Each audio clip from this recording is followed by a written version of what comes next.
तो दोस्तों काफी सारे दोस्तों ने मुझसे एक सवाल पूछा और मेरे पर्सनली कस्टमर ने भी मुझसे यह सवाल पूछा, क्या इन्वर्टर मॉडल के फ्रिज को नॉन इन्वर्टर में कन्वर्ट करना सही है, और यदि उसे नॉन इन्वर्टर में कन्वर्ट करते हैं तो वो क्या ज्यादा टाइम तक चलेगा, क्या ये सक्सेसफुल है। तो आज के इस वीडियो का टॉपिक यही है कि इन्वर्टर मॉडल के फ्रिज को नॉन इन्वर्टर में कन्वर्ट करना क्या बिल्कुल सही है या नहीं। तो यदि आप भी जानना चाहते हैं, सीखना चाहते हैं, तो इस वीडियो को अंत तक जरूर देखिए, आप सभी के लिए ये काफी यूजफुल है। तो चलिए स्टार्ट करते हैं। तो दोस्तों सबसे पहले मैं आपको ये बता दूं कि आपके इन्वर्टर मॉडल के फ्रिज को नॉन इन्वर्टर में कब कन्वर्ट करना चाहिए और किस कारण की वजह से आपको कन्वर्ट करना चाहिए। तो देखिए सबसे पहले रीजन तो ये है कि उसका कंप्रेसर, यदि फ्रिज का कंप्रेसर खराब हो जाता है इन्वर्टर मॉडल के, तो उसका कंप्रेसर आपको मार्केट में भी नहीं मिलेगा और ना ही सर्विस सेंटर में मिलेगा। यदि इन वारंटी में है तो शायद हो सकता है कि वो सर्विस सेंटर वाले आपको वो 7-8 दिन में कहीं ना कहीं से एडजस्ट करके या कहीं ना कहीं से मंगवा के आपके फ्रिज में लगा के दे, क्योंकि वो वारंटी में है और ऐसा उनको करना ही पड़ेगा। और यदि आउट ऑफ वारंटी हो जाता है तो सर्विस सेंटर वाले भी काफी आनाकानी करते हैं उसे रिपेयर करने में, क्योंकि इन्वर्टर मॉडल के कंप्रेसर जो है लिमिटेड बने हुए हैं और इसका एडवांस स्टॉक अभी तक मार्केट में भी नहीं आया, ना ही सर्विस सेंटर वालों के पास में है। और आप में से काफी सारे दोस्तों ने मुझसे यही शिकायत करी है कि इन्वर्टर मॉडल का फ्रिज जो है खराब हो गया, लेकिन कस्टमर केयर वाले उसे रिपेयर करने के लिए तैयार नहीं है क्योंकि उनके पास में इसका कंप्रेसर उपलब्ध नहीं है। तो उस केस में आपको इन्वर्टर फ्रिज को नॉन इन्वर्टर में कन्वर्ट करना चाहिए, चाहे वो सिंगल डोर का हो चाहे वो डबल डोर का हो। और दूसरी कंडीशन ये है कि यदि पीसीबी खराब हो जाती है और पीसीबी उसकी मार्केट में नहीं मिलती है, सर्विस सेंटर पे नहीं मिलती है,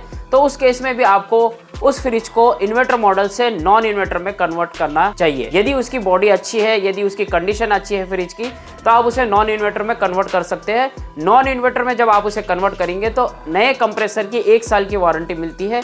चाहे आपका फ्रिज किसी भी कंपनी का हो, आप गोदरेज या LG का कंप्रेसर उसमें लगा के आप उसको नॉन इन्वर्टर में कन्वर्ट कर सकते हैं, क्योंकि उसमें आपको 1 साल की वारंटी अच्छे से मिल जाती है। और वारंटी कुछ इस तरह से मिलती है कि कंप्रेसर यदि खराब हो जाता है तो कंप्रेसर के बदले आपको कंप्रेसर मिल जाता है। जो लोग वीडियो देख रहे हैं उन्हें भी ये पता होगा कि वारंटी में सिर्फ आपका कंप्रेसर चेंज होगा, लेकिन उसमें जो गैस वैस डलेगी उसके आपको पेमेंट करना पड़ेगा, क्योंकि वो अलग चीज है और कंप्रेसर ये अलग चीज। अब आप में से काफी सारे फ्रेंड ये बोलेंगे कि मार्केट में कई बार पीसीबी अवेलेबल होती है। तो देखिए मार्केट में जितनी भी पीसीबी मिलती है वो सारी रिपेयर करी हुई पीसीबी मिलती है और ना ही उनकी कोई गारंटी वारंटी होती है। हाँ, यदि दुकानदार आपसे उसी पीसीबी का डबल पैसे लेता है तो शायद हो सकता है कि वो आपको 3 महीने की या 6 महीने की वारंटी दे, लेकिन 1 साल की वारंटी कोई भी नहीं देता। क्योंकि मैं दिल्ली जैसे मार्केट से मैं खुद खरीद के लेके आता हूँ, क्योंकि यहाँ पे हमारे कस्टमर जिनके पीसीबी खराब हो जाते हैं तो वो दिल्ली से मंगवा के मैं उनके रिप्लेस कराता हूँ, क्योंकि दिल्ली जैसे शहर में ही मिलते हैं। मैं जयपुर राजस्थान में रहता हूँ, लेकिन यहाँ पे पीसीबी मिलती ही नहीं है और हमें वारंटी देने के चक्कर में उसका प्राइस डबल करना पड़ता है, ताकि अगर वो पीसीबी 3 महीने में खराब हो जाए या उससे पहले खराब हो जाए तो वो रिप्लेस करके दे, क्योंकि उसका हर्जाना ना ही वो आगे जहां से हम खरीद रहे हैं वो भी नहीं भुगतते और ना ही हम भुगत सकते हैं। तो कहने का मतलब यह है कि रिपेयर करी हुई पीसीबी मार्केट में मिलती है, लेकिन उनकी कोई वारंटी नहीं मिलती और नई पीसीबी बिल्कुल नहीं मिलती। अब आप में से काफी सारे फ्रेंड ये भी बोलेंगे कि LG की सिंगल कैपेसिटर की पीसीबी मार्केट में मिल जाती है। तो देखिए ये भी पीसीबी आपको कोई गारंटी में नहीं मिलती, आपको बिना गारंटी की पीसीबी मिलती है। अगर आप वहां से लेके जा रहे हैं और वो डिफेक्ट निकल जाती है, खराब निकल जाती है, तो दुकान वाला आपको चेंज करके नहीं देगा। हाँ, हो सकता है कि आपको वो चेक करा के दे दे, लेकिन चेंज करके कोई भी नहीं देगा।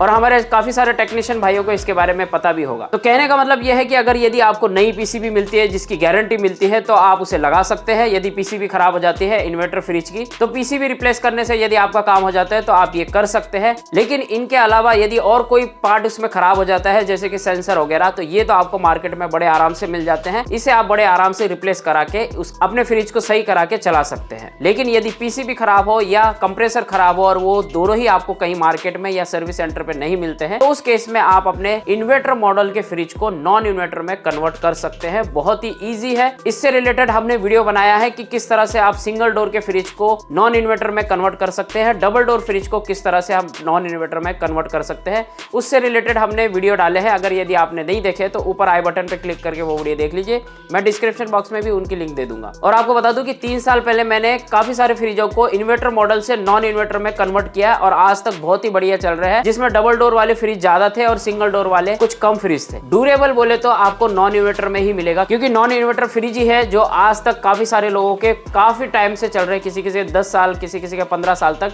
आज भी चल रहे हैं। और इन्वर्टर मॉडल मॉडल के फ्रिज 3-4 साल में ही काफी प्रॉब्लम देने लग जाते हैं कस्टमर्स को, और काफी सारे कस्टमरों की ये शिकायत है कि इन्वर्टर मॉडल के फ्रिज बहुत ही कम चलते हैं, और हो सकता है कि किसी किसी के काफी लंबे समय से चल रहे हो, लेकिन ज्यादातर रिपेयरिंग के लिए इन्वर्टर मॉडल के फ्रिज बहुत आने लगे हैं। कई बार तो सेंसर वगैरह बदलने से काम हो जाता है, लेकिन अगर उसका कंप्रेसर खराब हो तो हमें भी उस केस में उसको नॉन इन्वर्टर में ही कन्वर्ट करना पड़ता है। तो उम्मीद करता हूँ आपको यहाँ पे सारी चीजें समझ में आ गई, और अंत में आपको यही कहूंगा कि यदि आपके फ्रिज की बॉडी बिल्कुल बढ़िया है, बिल्कुल नई जैसी है, तो आपको इन्वर्टर मॉडल से नॉन इन्वर्टर में कन्वर्ट करने में कोई प्रॉब्लम नहीं होनी चाहिए। अगर आपका फ्रिज 5-6 हजार 7 हजार रुपए लगा करके डबल डोर फ्रिज अगर आपका इन्वर्टर से नॉन इन्वर्टर में कन्वर्ट हो रहा है और बहुत ही बढ़िया तरीके से चल रहा है, तो इसमें आपको कोई दिक्कत नहीं होनी चाहिए। और सिंगल डोर का फ्रिज यदि आपका 4-5 हजार रुपए में इन्वर्टर से नॉन इन्वर्टर में कन्वर्ट हो रहा है, तो भी आपको कोई दिक्कत नहीं होनी चाहिए। यदि उसकी बॉडी बहुत बढ़िया है, बिल्कुल परफेक्ट है, तो आप उसे नॉन इन्वर्टर में कन्वर्ट करा सकते हैं, क्योंकि आपको कंप्रेसर की 1 साल की गारंटी मिलेगी। नया कंप्रेसर उसमें लगवाइए और बड़े ही आराम से वो कंप्रेसर 5-5 साल तक चल जाते हैं। जैसा कि मैंने बताया कि 3 साल पहले मैंने काफी सारे इन्वर्टर मॉडल को नॉन इन्वर्टर में कन्वर्ट किया, वो आज भी बहुत ही बढ़िया चल रहे हैं। तो कहने का मतलब यह है कि यदि आपके फ्रिज की कंडीशन अच्छी है, तो आप अपने फ्रिज को,